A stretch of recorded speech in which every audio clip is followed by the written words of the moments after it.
ஒன்றும் ப்ராப்ளம் இல்லை, அதில் ஃபைல் ட்ரான்ஸ்ஃபர் பண்ணுங்கள்.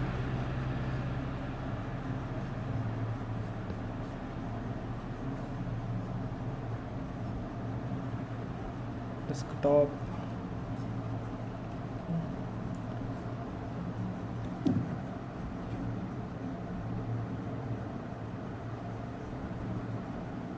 பேக் டு வந்து நான் டெஸ்க்டாப்லேயே போட்டுருக்கேன். டெஸ்க்டாப்பில் அப்படியே போட்டுருக்கேன். ஓகே, அப்லோட் கொடுக்குறேன். ஸோ அப்லோட் ஆகிடுச்சு. ஓகே,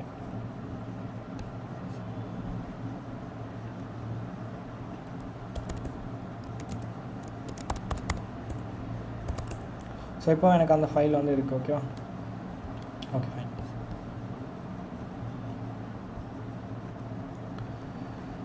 சரி, நம்ம வந்து ஆல்ரெடி வந்து ஒரு மிஷின் வந்து 9000 கனெக்ட் ஆகிருக்கும். Okay, so 9000